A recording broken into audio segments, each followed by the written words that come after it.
For our first event, Perspective welcomed Paul Shumaker, the leading political consultant in the state of North Carolina. With 5 Senate wins over the last 25 years, Paul has become known as the data guy behind North Carolina's Republicans and is well regarded for his successful, data-driven approach to politics. We were also joined by guest moderator Joe Stewart, who currently serves as the Vice President of Governmental Affairs for the Independent Insurance Agents of North Carolina. Prior to this, Joe has worked on several Democratic campaigns and has become a trusted voice in North Carolina politics. The event features a wide-ranging conversation, from shifting voter demographics in North Carolina to how polling is done and even how politicians are using polls to effectively campaign. We hope you enjoy this conversation.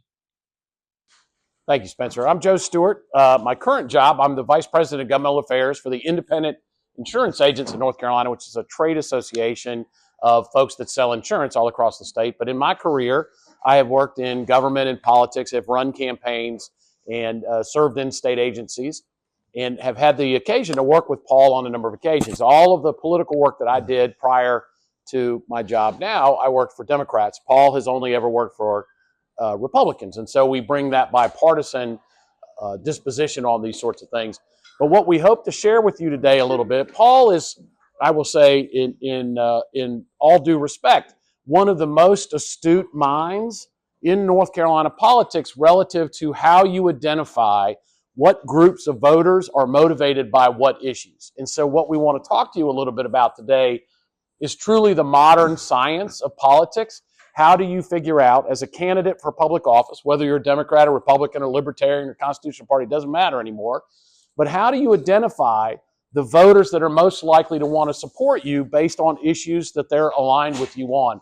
And it's a far more scientific endeavor than it's ever been historically. So with that, Paul, you want to introduce yourself? Sure. Paul Shumaker, longtime North Carolina consultant, done a lot of work nationally as well, and I don't know how many different states across the country. If you Google me, I'm known as the data guy in North Carolina. As I tell everybody, I'm a business guy who does politics. I'm all about marketing. I'm all about numbers. My goal is to make somebody a winner and make somebody else a loser. And that's how you build your business. Claim to fame, North Carolina, a very competitive state, but last 25 years, I'm only guy to win more than one U.S. Senate race in the state, won 5. It's a very competitive environment. I've done 2 of the most highest profile U.S. Senate races, most expensive U.S. Senate races in the country, and getting ready to do another one next year, next cycle, which will probably break all records from the past. How much money, how much dollars figures does that represent? Well, my client Senator Tillis thinks it'll be somewhere between 600 and 700 million. My goal is to make it somewhere between 800 and 900 million. That's the consultant side of the business. But here's the thing about the money side of politics, and I'll just dive into this real quick. Is that it's not driven by the campaigns. It is actually driven more and more about these devices here. And what's happened is technology has totally reset the way you have to communicate with voters, the way you have to communicate, do any type of marketing campaign, be it with your independent insurance agents. When I got into the business, we had 3 networks. Television networks. 3 television networks. ESPN was a joke. No way 24-hour sports was going to last. All right, no one bought cable television. No one relied upon cable TV. The news anchors, the news stations, they had Washington correspondents, and news broadcasts only lasted for 30 minutes at 6 o'clock. You had national news, you had local news, then national news, and then at 11 o'clock you only had local news again. And then guess what happened? Your TV went off. You got signaled. The stations quit broadcasting. And so you could go out with 3 sources and reach 80 to 90% of the voters. Today, those stations, those broadcast stations, have about 20% reach. That's all. Digital media has about 70% reach, and a part of that overlaps with that 20%. About 20 to 25% of voters are not reachable with traditional media at all today. You have to look at non-traditional formats. So what that means is that we have a situation that without the dollars being spent, without the different platforms you have to operate under, your elections will be held more and more in a vacuum. Joe and I were just outside talking, and he was talking about Kamala Harris and how people really don't know her. And I said, okay, Joe, think about this. She's the former U.S. Senator. She's been Vice President of the United States for 4 years, and we're saying we don't know her? It's a reflection of how we now get our information. The people that are concerned or people that have an interest in politics or have an interest in government, they pay attention. But those who do not, they can zone it out and they can get away from it. And then when election comes around, guys like me, we get paid to go out there and try to get those folks back engaged in the process. So as a starting point, a little bit of the short history of North Carolina. We talk about North Carolina voters, the context of the state of North Carolina and how it's changed over the last several decades. As a starting point, how many of you are native North Carolinians, born in North Carolina? Well, we grow as a state by about 120,000 people a year, about 1 million each decade for each of the last several decades. Significantly, people have come in from other parts of the country and other parts of the world and created a far more diverse North Carolina from a racial and ethnic standpoint. But one of the more significant factors is North Carolina did not have a history of being a state with big cities. If you can think about it, in 1900, the biggest city in North Carolina was Wilmington, because the port cities in eastern seaboard states tended to be the biggest cities in those states. North Carolina's growth pattern has been principally Raleigh and Charlotte growing dramatically. And still, about half of all the in-migration every day, about half of the people that are moving into North Carolina, half of that total are moving either into the Raleigh or Charlotte areas still. And so even as the population of the state grows, a significant number of the counties in North Carolina, almost half of the 100 counties in North Carolina, despite the overall growth, are losing population. So we've become a more urban state. In fact, after the 1990 census, North Carolina was declared to be an urban state, meaning more people live in a municipal jurisdiction than don't. But still, to this day, North Carolina's rural population is second only to Texas in terms of per capita representation of the state. So we are a very rural, urban state still, but the growth patterns going forward will favor the continued growth of the big metropolitan areas. How that makes a difference is voters that are packed into a very small area have a tendency to perform differently as voters based on their perception of issues associated with living in a deeply populated part of the state. That, coupled with the fact that a significant portion of the voters in the state are not originally from North Carolina. And so the real short political history of North Carolina was in the years after the Civil War, the western part of the state where Paul is from had a far greater concentration of Republicans, people that identified with the Republican Party, such as it was back in the 19th century. And the eastern part of the state more aligned with the Democratic Party. And that was more how people perceived their support or opposition to the secession from the country during the Civil War. There were not large plantation-style farms in western North Carolina, and much of western North Carolina did not want to leave the Union. There were folks that fought for the Union that lived in the western part of the state. But for much of the 20th century in North Carolina, our politics was really divided Democrat-Republican on a west-east nexus. And what's happened with this urbanization is that the alignment with the Democratic Party is mostly among voters in metropolitan areas, and the alignment with the Republican Party mostly in the rural parts of the state, with the suburbs, the people that kind of live between the big city and the rural part, being more or less willing to consider voting for candidates of either party. That's an incredible gross simplification of the politics of North Carolina, but that's kind of a starting point. So that having been said, talk a little bit about, from your experience, the current composition of North Carolina's voting population, what it looks like, what it means for people when they identify with one party or another, and what you find motivates them to support or oppose a particular candidate. Well, first of all, this state is a state that is in major transition politically. And in fact, we have probably about 90 people in this room. So, you know, Wake County, which is where we are here, and then Mecklenburg County, where Charlotte is, in the last 4 years, they've had a net gain of 90 new voters a day. That's not population. That's just voters.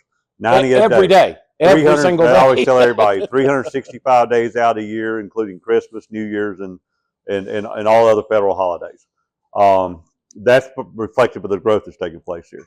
Next thing is a couple of trend lines that, and as I say, I'm a business guy that does politics.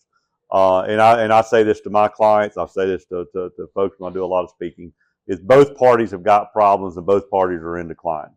If you look at the last 10 years, actually go back the last 20 years, Republican registration 20 years ago was about 39%. Today it's at 30%. Actually, it's 29.9, but it's right at 30%. Democratic registration has dropped down from 54% to right now it's hovering right below 33%. Unaffiliated voters, people who do not affiliate with either party any longer, they're at 37%. By the 2026 election cycle, they'll be 40%, Republicans will be around 30%, and Democrats will be around 30%. So here's what's taking place there. On the Republican side, what took place was that Republicans had an ideological fight between social conservatives and economic conservatives. And when the social conservatives started to dominate in that fight, social moderate Republicans left the party. They became unaffiliated. They still tend to lean on the Republican in their voting habits, but they've left. Now in the last 10 years, we've seen a fight in the Democratic Party, and that fight has shifted from a moderate to liberal fight to a liberal to radical fight that's taking place. So you have issues that are taking place that divide the Democratic Party now. If you look at what's taking place in Congress, if you look at some of the challenges they've had in the caucus, which both parties have challenges within their own caucus, it underscores that. But now Democrats, they're leaving their party. The moderate Democrats are leaving, becoming unaffiliated. And so what you have is the growth of unaffiliated. And I get asked this all the time, what about independent candidates and what about third-party candidates? Understand you're not going to have an independent party. You're not going to have a party of unaffiliated. And the reason being is because they cannot agree on a set of issues with the majority. A third of them look at themselves still as Democrats. A third of themselves look as Republicans. And a third view themselves as pure ticket splitters from that standpoint. And it's that 12%, that 1/3 of the unaffiliated, which is about 12% of the voters as a whole, they are the ones who determine the winners and losers. And they do that in multiple ways. And then we get into polling, we can talk about some of this, but I say do it in multiple ways. Sometimes it's because they overwhelmingly support one candidate over the other. I can tell you the governor's race right now, unaffiliated overwhelmingly support Josh Stein. He's going to be your next governor. That race is already decided, okay? And it's because the unaffiliated are breaking overwhelmingly that way. However, in midterm elections, a lot of times what happens is one party prevails over the other party because unaffiliated choose not to participate. They stay home, but they're still influencing the outcome. So one of the things I would tell everyone here, when you hit 18, you're eligible to vote, register to vote. It matters. It has real, regardless of how you feel about issues, register to vote, participate in the process, and get educated on the candidates and where they stand on that. It's very, very, very important. Elections have consequences. And right now we're at a stalemate between both sides, and it's going to take, it's going to take those in the middle making some pretty strong statements to try to break that stalemate, because kicking the can down the road is not an option when it comes to a lot of our issues. So, Paul, as a starting point, the way candidates and campaigns learn about what voters are impressed by and what they think and what the issues are is polling. Sort of explain to the group, how does a poll work and what does it really show and what doesn't it show? Well, we're going to let me answer the question about the polling. I'm not going to get into the other part of that. Right. Because that's sort of the dark side of American politics. Okay. First thing, there's a lot of misrepresentation about polling.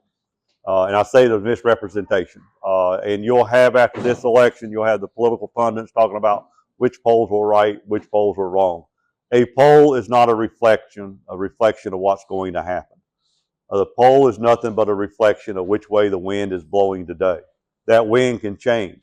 However, there's key things within a survey that you have to look for to look at the validity of polling.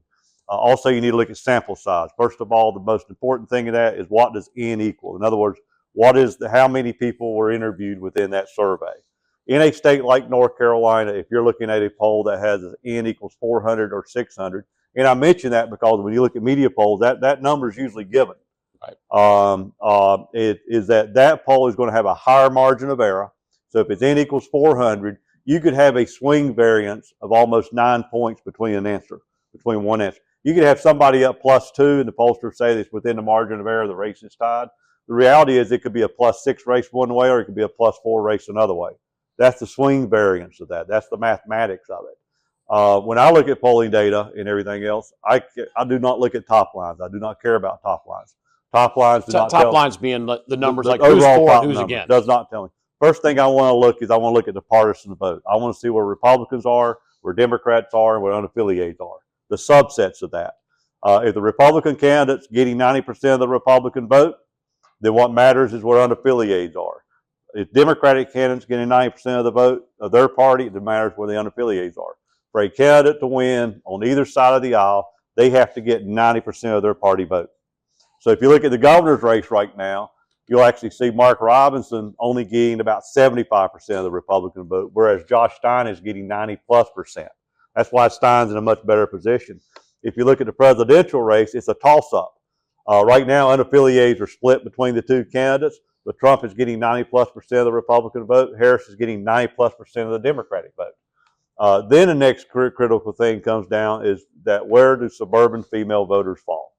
So overall, female voters are 55 in a general election in presidential years. They will make up somewhere between 54 and 55% of the voting population. In midterm years and midterm elections, they make up about 50 to 51%. Different voting population. And so you always have to look and see how women are breaking in the survey. And quite frankly, it's how white female voters are breaking. Black females tend to vote overwhelmingly Democratic. That creates some of that gender gap there. But when you look at white female voters and see how they're breaking, a Republican cannot win in North Carolina unless they're winning the majority of the white female vote. And then the last thing you have to look at is you have to look at voter intensity, and you have to see that if that survey took into account filter questions to determine what likely voters are. If I ask you if you're a likely voter in the upcoming election, do you say you're likely to vote, somewhat likely? Most people will say they are likely to vote. And the reason why they say that, in polling, there's a theory called the Hawthorne effect. There's a study that was done years ago, is that when you know your behavior is being observed, you tend to modify your behavior. In other words, you tend to meet the expectations of what you're being asked. Do all the teachers in the room agree to that? Is that being monitored changes behavior? Okay. Yeah.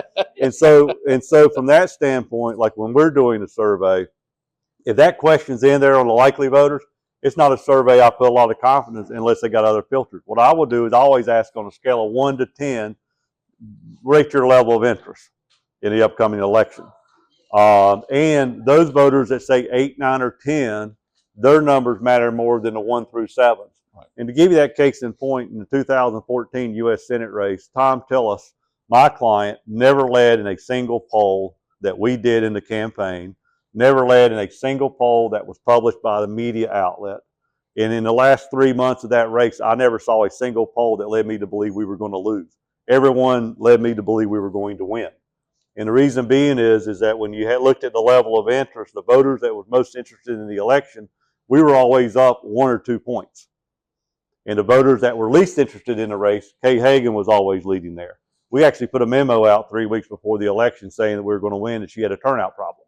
And we were doing that to try to keep money in the game. But my point is that even though the polls showed Tillis losing, the poll was not wrong, but the actual internal numbers showed that he was winning. And what you have to do is, and I make the comment, is that I'll say this to the media and the reporters. I've said it once, I've said it 1,000 times.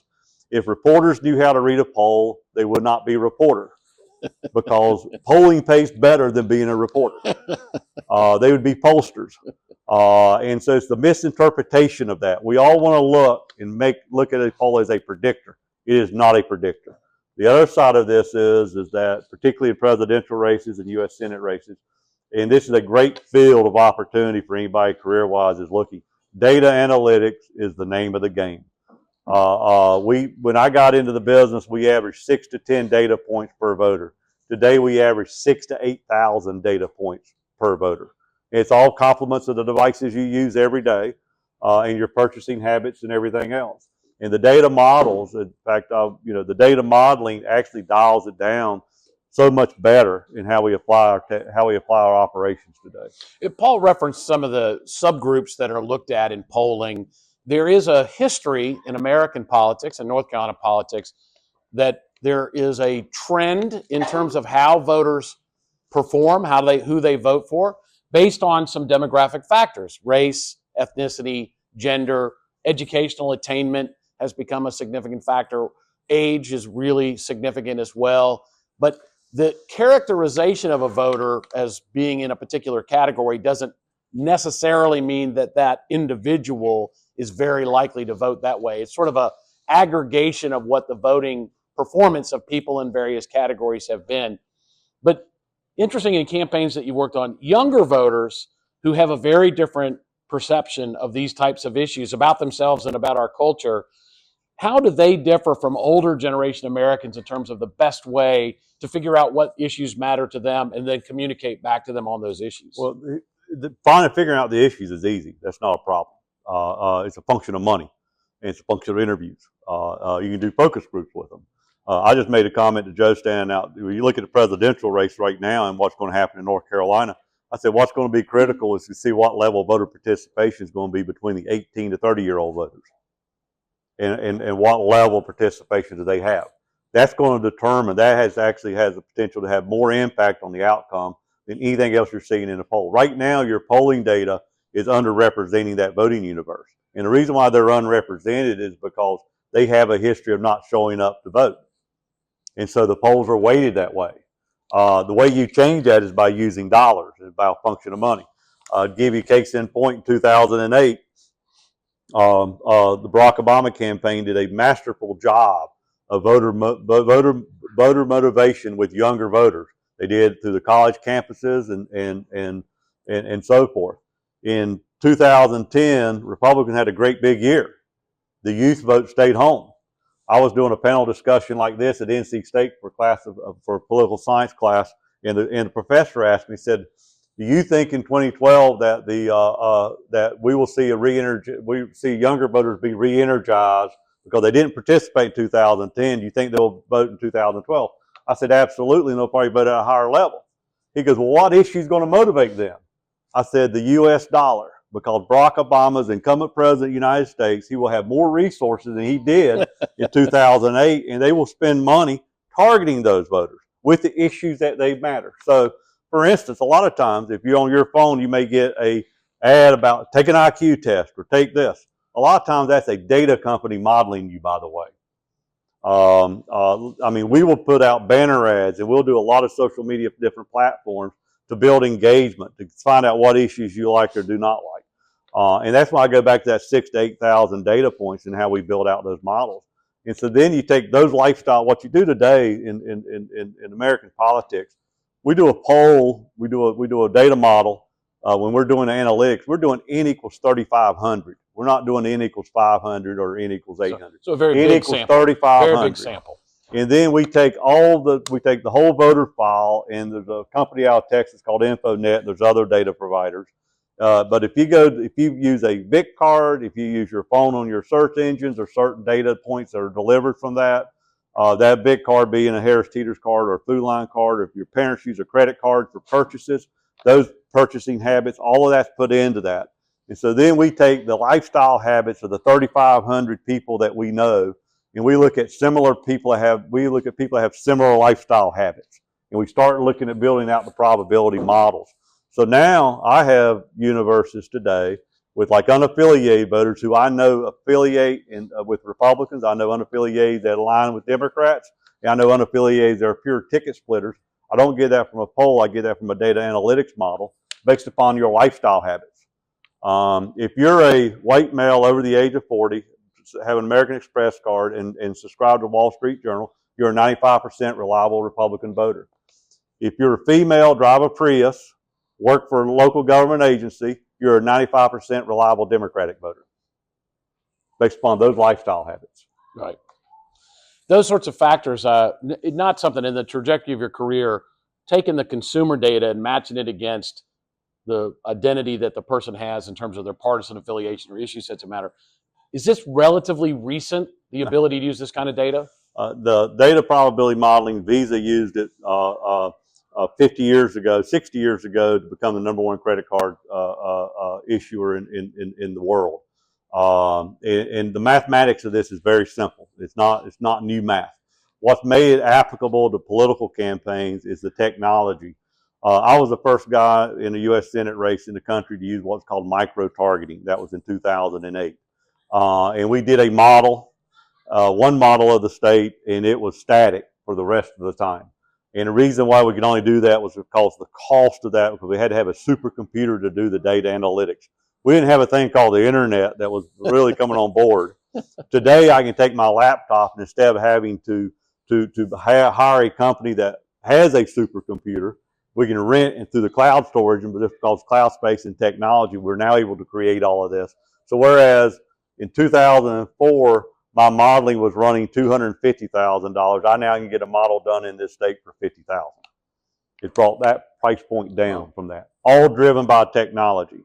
Now, the interesting thing about this whole process, this is the thing that's a little bit of a pet peeve of mine, but is that I deal with a lot of folks that invest money in data, and they don't want to rely upon data. They want to listen to what their next door neighbor thinks is going to happen. We are creatures of habits. Our lifestyles, whether you like it or not, you are providing a wealth of information every time you go online. That is a reality. You're being targeted. You're going to be targeted by commercial advertisers. It's into the political space now because it actually allows us to work more efficiently. But the technology is there. There's basically about 12 different algorithms that you have to run within the universe. And it's just a process of setting up the models to run so that whenever you're able to replicate what you get with this 3,500 and you can replicate with the universe as a whole, you know your model's pretty much aligned. And then you also, not exact, you're going to have a range of 0 to 100. So if I want to look at voter intensity scores for a population, I'm talking about 18 to 30-year-olds. Right now, if I look at their voter intensity score, their probability is probably, they're going to probably be in the midpoints of around 50. Intensity mean interest in likelihood of participating. That's right. That's right. On a scale of 1 to 100, they're going to be around a 50. If I take a 65-year-old resident, their scale is going to be up here in the 90s. They're going to have a more likelihood of voting. And so if I need to increase turnout, in order to win, then I go lower propensity, and I develop programs specifically to try to bring that turnout up. The interesting thing to know, in the course of American history, the rise of political parties was really in large part because the vast majority of American voters were illiterate. And they needed some way to identify whether a candidate for office was basically aligned with them on a core set of issues that mattered really intently to that voter. Party affiliation has come to mean a very different thing in the modern era where people have access to so much more information.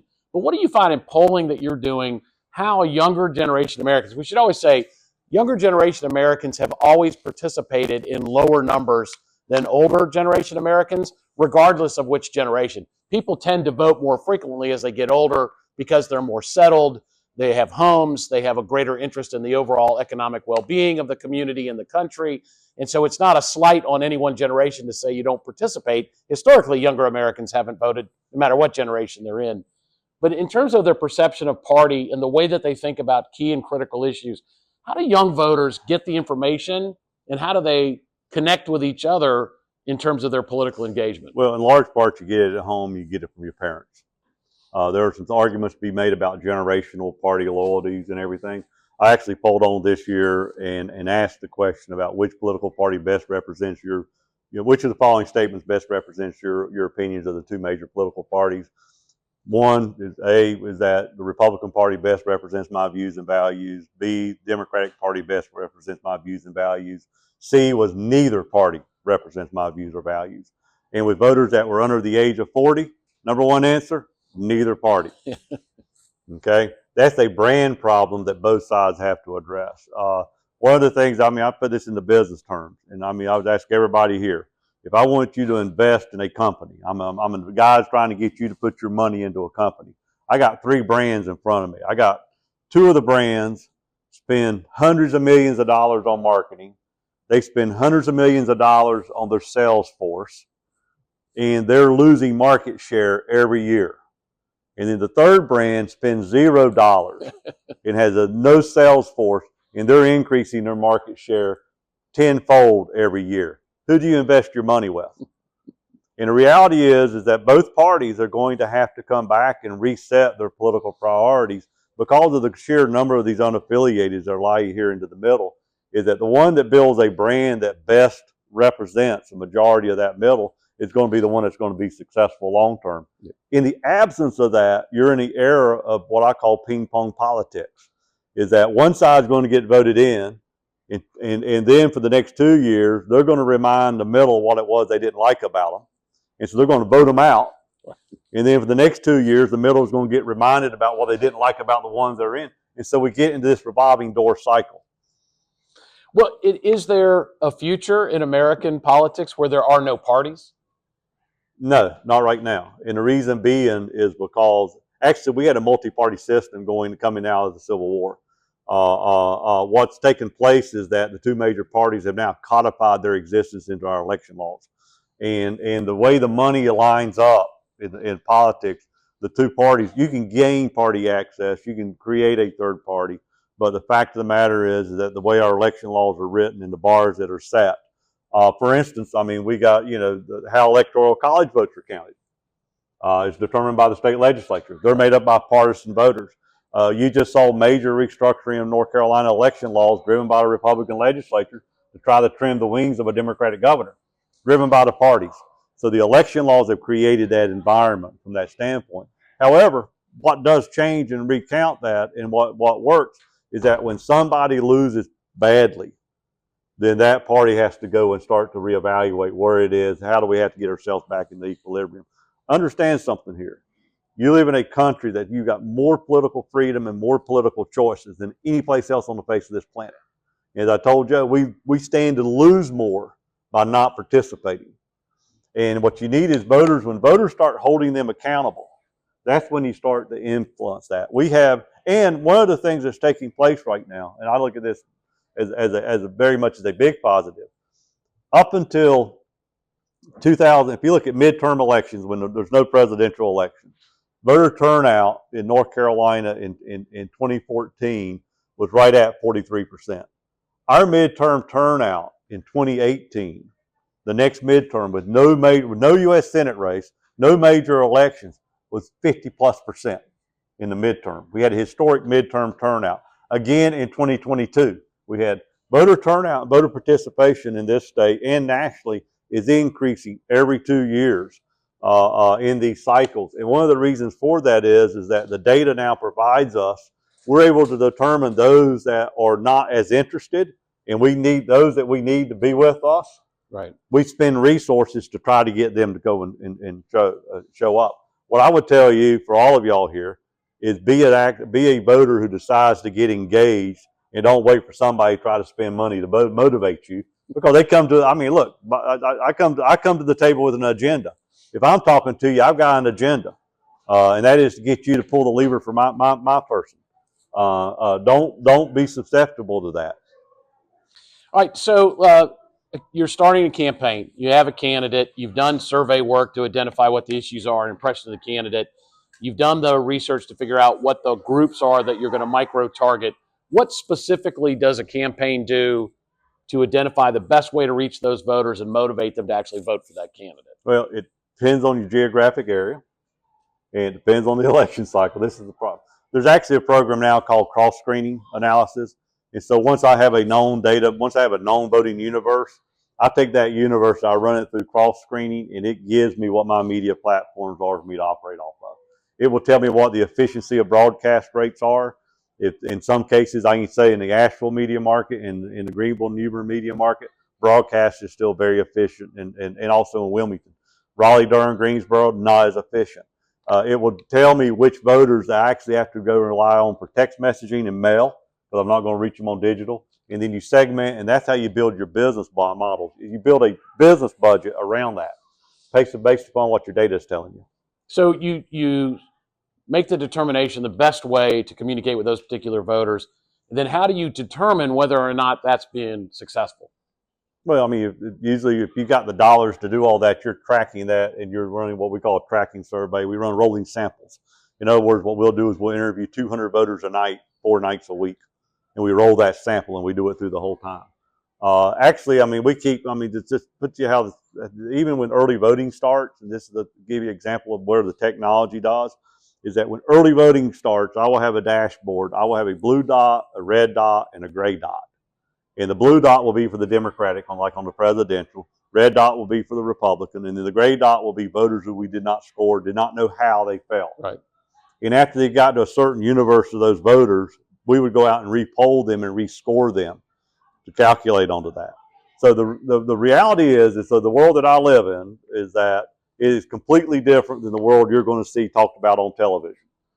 And one of the things, I still have to buy broadcast media because the reporters that cover politics have an expectation. If I'm not on their stations, I don't have a campaign. Right. Everybody wants to see the ads. Right. I will give you, in 2020 U.S. Senate race, we did 12 different television ads that aired on TV. I did 135 different digital ads targeting voters that no reporter ever saw. If you were not in my data universe, you didn't see it. Right. Specifically targeting them. I did over 4 million text messages, all segmented messaging. We're now able to dial it down to having specific conversations with voters for specific actions. In 2020, we had 76,000 disengaged voters that we knew if we could get them to turn up, they were going to vote 100% for our team. And we knew that 2 Mondays before the election date, we had voted over half that universe. And we drove turnout up to 81%. Right.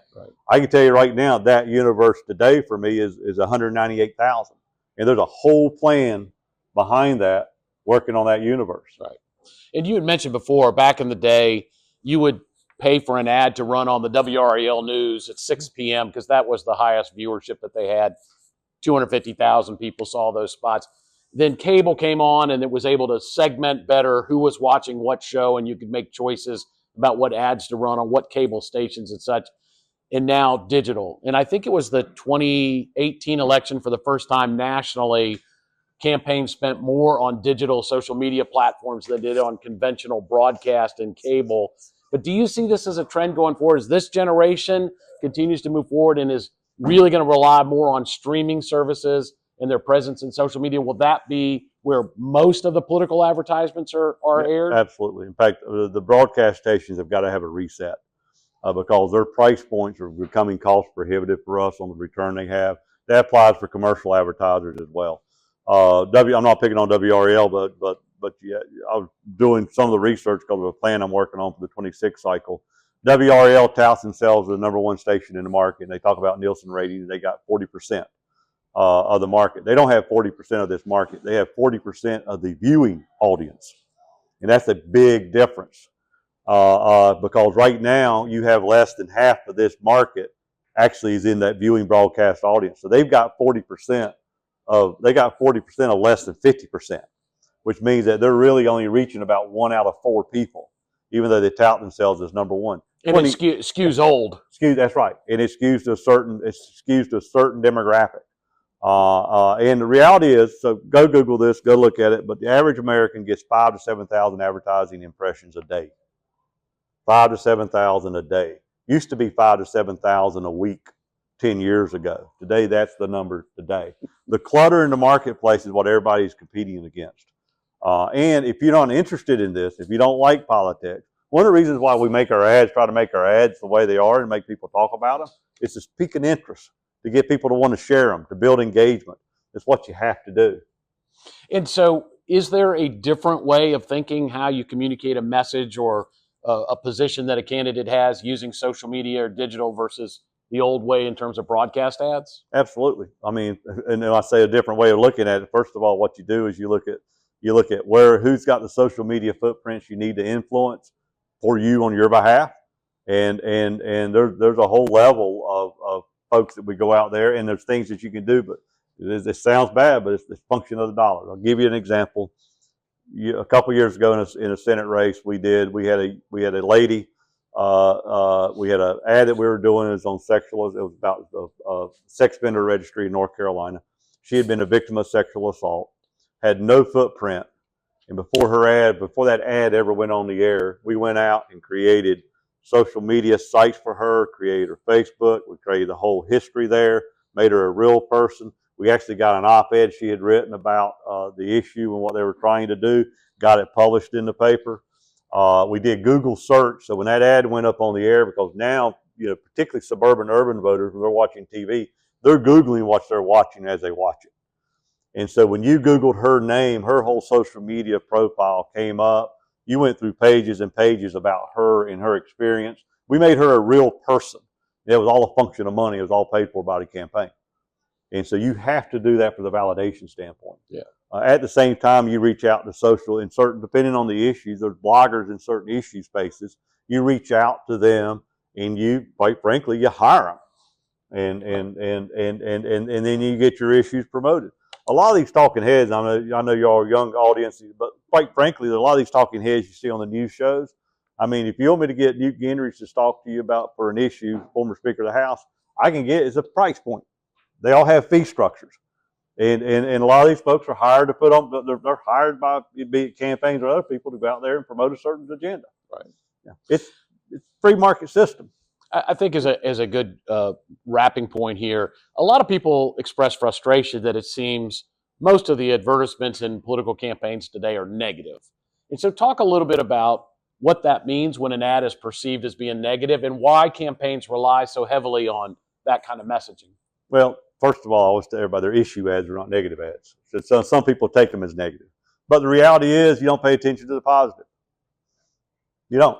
And I mean, I've run campaigns here where we have rolled out with positive ads. It's all been positive, and you get no traction. You put the first negative up, everybody starts talking about it.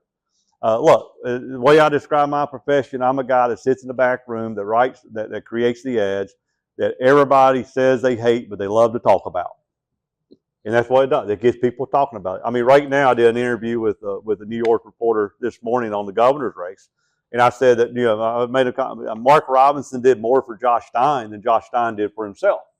It was because of all the negative around Mark Robinson and what drove that. Right. And that's what made people dial into the governor's race. In mid-August, after over $40-some million had been spent on the governor's race, half the voters had no opinion, never heard Josh Stein. And a month later, a CNN story, all of a sudden everybody's like, okay, who's the other guy running for governor? Right. But the fact of the matter is that negative gets people's attention. And look, you talk about other stuff, but I can win with 51% of the people not liking my client. The way I win is make 53% not like the other guy. Right. All right. So as a concluding point, 3 things that you see in the future of politics here in North Carolina for this audience as voters that are about to come online, if they're not already online. What are the ways that you see campaigns and politics changing over the next decade? Couple things. First of all, understand this state is changing every year. Every 4 years, we got a different voting electorate. You need to get engaged in the voting electorate process. Second thing is, if you want to look at a career opportunity, a career path, it's a great career opportunity, great career path. Not just from a campaign standpoint, but also from a government standpoint. The industry only gets bigger every 4 years. It continues to grow. Third thing is that if you're not good at math now, get good at math. Learn to embrace data, because data is going to drive, not just with AI coming on board, with what's taking place today. The technology, it's a more exciting time today to be involved, not just in politics, but in business in general, because of what you're able to do now with technology. But get engaged with that, and creative writing is going to become more and more important. Good writers are always a premium, but what I talk about the creative writing is the ability to be able to capture individuals' attentions, to get them to pay attention at a time when we have so much coming at us every day. And I would conclude by saying I really strongly encourage you, if you're interested in learning more about where candidates stand on issues, you have available to you a far greater array of resources than previous generations of Americans have. But be suspicious. I mean, gather information from a lot of different sources. Have conversations with your peers about sources that they trust, that they think are reliable in terms of providing information on candidates. And if you're interested at all in the process, I strongly encourage you to volunteer either for a political party or for a candidate. Is go in, even if it's just stuffing envelopes or making phone calls or knocking on doors in a neighborhood. Actively working in politics on campaigns is the best way to come to better understand how this process actually works, how Americans think about elections, and be a part of the process. So with that, I think we're done. And I will say next month we'll have 2 members of the state legislature, Aaron Paré, who's a Republican, and Sarah Crawford, who's a Democrat, both represent districts here in Wake County, to talk a little bit more about how the legislative part of the process works. But thank you so much for today. Thanks so much for listening to our first ever podcast. If you liked it, make sure to tune in next month as we'll welcome 2 state representatives and welcome back Joe Stewart for a conversation about local government and bipartisanship in the state of North Carolina. A big thanks to Joe Stewart and Paul Shumaker for making the time to come and speak to us. Another thank you to Elizabeth Godwin, who's our club sponsor. The podcast is directed by Spencer Bluth. Our producer is Stanley Tirtara Harja. Our photographer is Colton Hankins. Our social media manager is Zain Abdelbeki.